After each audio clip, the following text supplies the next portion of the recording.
Du nouveau dans l'affaire du présumé brouteur commissaire 5500. Un homme de Dieu fait des révélations fracassantes sur le nouveau pensionnaire de la Maka. Incarcéré à la maison d'arrêt et de correction d'Abidjan, Maka, depuis début mai pour des délits d'arnaque aux faux sentiments et à l'héritage, faux et usage de faux, usurpation d'identité, commissaire 5500 a été rejoint des jours plus tard par sa bande de complices. Depuis, il ne cesse de recevoir des soutiens de plusieurs stars et célébrités ivoiriennes dont DJ Arafat, DJ Léo et bien d'autres.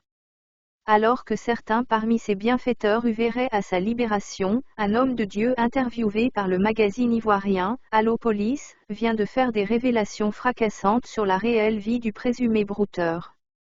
Ben Alima, exorciste tunisien de renom, interrogé sur la question par la confrère a livré des secrets sur les contours de la fortune de Abdoulaye Rémy alia commissaire 5500.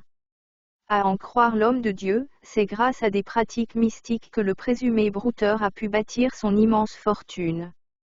Je peux dire que l'origine de son argent est mystique, révèle-t-il. Pour lui, c'est après plusieurs pactes signés avec plusieurs marabouts qu'il est arrivé à être aussi puissant. Il avait 11 marabouts dans plusieurs pays. Ces marabouts faisaient des sacrifices impensables pour l'aider à envoûter ses victimes sur Internet, a-t-il appris. Pour lui, après que ces marabouts aient envoûté les victimes, elles donnaient sans réfléchir leur argent.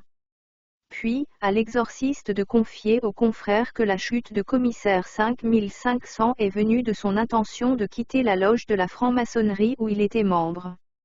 Il était également franc-maçon. Il avait voulu quitter la loge. Ce qui a précipité sa chute, a dévoilé Ben Alima.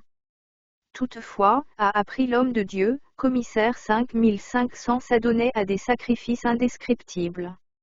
Il enterrait des animaux vivants et il couchait avec des cadavres, à en croire l'homme de Dieu.